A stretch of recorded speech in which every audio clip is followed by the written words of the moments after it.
Okay, what's going on, guys? We're going over the best camera settings and what's the best ones to use, and also to reduce delay and lag. And notice people talking about certain camera angles causing more lag and delay into your gameplay.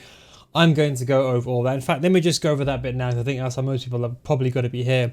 You might have seen this video. I think some people have been talking about it as well. Dylan also released one. Go check out his channel. He's one of the few YouTubers, as I mentioned, that actually know what they're talking about in terms of tutorial scene. But on this aspect, I have to disagree with him in my opinion. Now, the whole thing is that I've heard this from other people as well, actually. I don't know where it first originated from, but the co-op camera angle, is it causing delay and lag in your gameplay? Now, we know now, post-patch, the game is horrendously bad in terms of lag and delay. But even if you use co-op camera angle, do you remember when the game came out? Do you remember you had to go to visual? And do you remember the play styles indicator would cause frame drops? Now, the reason why the co-op camera angle, from I did the brief testing, not crazy testing, but it can't cause delays, because when you move your left analog stick to the left hand side to take a touch away, the game takes longer for you to do it. That's a controller input. That's lag on the controller getting relayed to the server to set effectively, right? However, with the co-op camera angle, it's only what you see with your eyes. So if you take a touch away early, it doesn't happen inside the game. That's because of the controller or the server delay, as opposed to the camera delay. The camera delay would be you take a touch away and then the game shows it later on. So I don't think there's delay that's attributed to using a co-op camera angle. Maybe on PC there might be some more stutters because of the more you load more information on the screen, maybe, but I don't really think it works that way. So I personally don't think there's delay. Now, as I said, the best camera angle is the co-op camera angle. More and more pro players are using this. Remember, pro players always use the co-op camera angle. I think #Harry used to use it as well.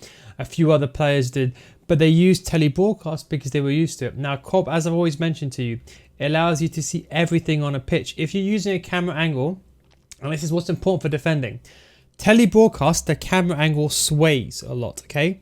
So people keep saying, oh, the game is faster on telebroadcast. What a load of nonsense. Who believes this rubbish? How can the game be faster for one person and be slower? Of course, because the co-op camera angle is zoomed out, the further you are zoomed out, if you move stuff around, it appears slower. If you zoom in all the way to, for example, like that, if the camera was just like this in full screen and it tracks the ball, can you imagine how quick the game would look? So that's how people just, I don't know why this whole nonsense coming from. I don't know, someone has spoke about this, but this is nonsense, of course, doesn't it? It's all visual perception. If you want to increase the speed of the gameplay, let's say, for example, you like the co-op camera angle, but you find that the gameplay is too slow, you could always increase the ball tracking speed. This makes the co-op camera angle shift a bit more when it follows the ball and makes the game feel faster. But you want the game to feel slower. That's how you deal with pressure on the ball. You don't want the game to feel quicker, because when you get the ball, you're going to feel like you need to make a pass quickly. You want to be slower, be a bit more diligent, quick in your actions, but slower in your thought making process. So with co-op camera, you can see most of the pitch. Another thing is with telebroadcast, this is the biggest thing. People keep saying defending is different. If you use a co-op camera angle, the camera angle is just straight. Okay, I don't understand, people don't really seem to understand this, but people like to use broadcast and all these other camera angles when the camera is angled.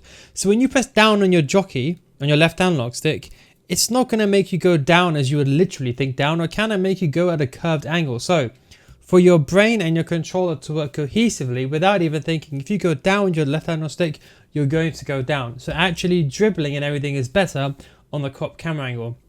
Some people, and even to be honest, I prefer dribbling at a high level on telebroadcast, but that's because the co-op camera angle is too zoomed out. So the way you can just resolve this whole issue is use the co-op camera angle and you can just zoom in all the way.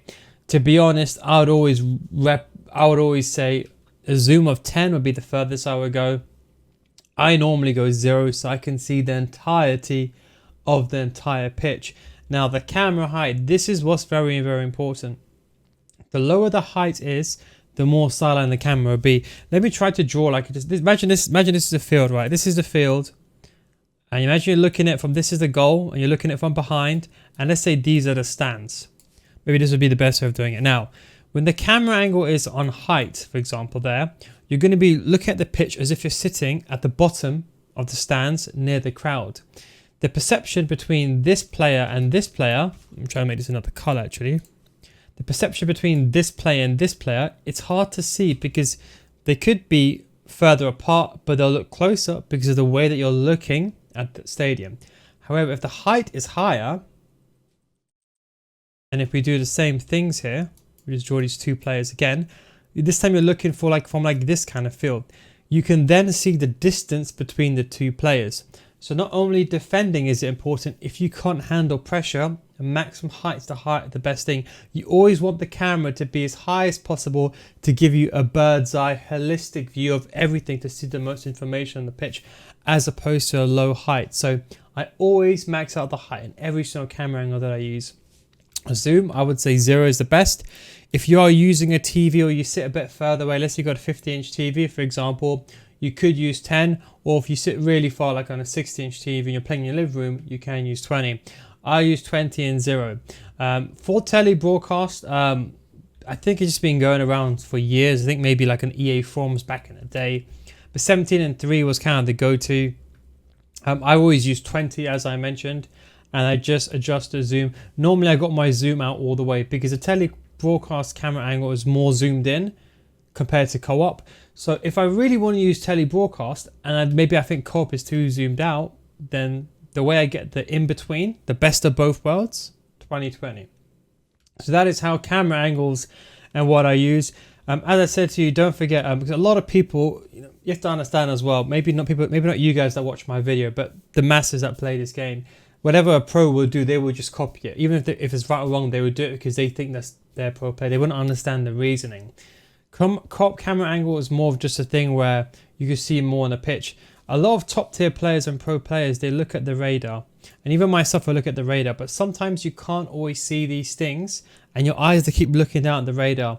For players that are not elite players, I mean real elite players here, to be completely candid, or maybe a rank 2 or rank 1 player, you're not used to looking at the radar all the time quickly. You might think you are, but you're not. So when you have the ball gets received to you, you don't know when to glance at the radar. You look away, you could lose the ball in that moment. So that is why I wouldn't recommend tele broadcast. I'd recommend co-op and zooming in all the way. But a lot of the time it's a bit like controller settings. It's kind of a bit what you're used to. But co-op camera angle, especially on a pro scene, is very important to see a lot of things, especially now for these lob passes over the top. I'm trying to convince more people, especially on a competitive scene, to use the co-op camera angle so you can see these players without glancing to the radar because of how OP pressure is and stuff like that.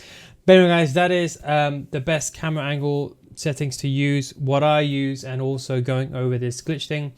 Thanks for watching. Don't forget, if you want to get better FC24, you can see my camera angle series where I compare every single camera angle and I show you the difference between why co-op is better, why you can see more of the pitch, and how it can help you react better. That video is on my Patreon, patreon.com/NoGuys, link down in the description. Don't get better for 1 month, where we find your man, no guys guarantee.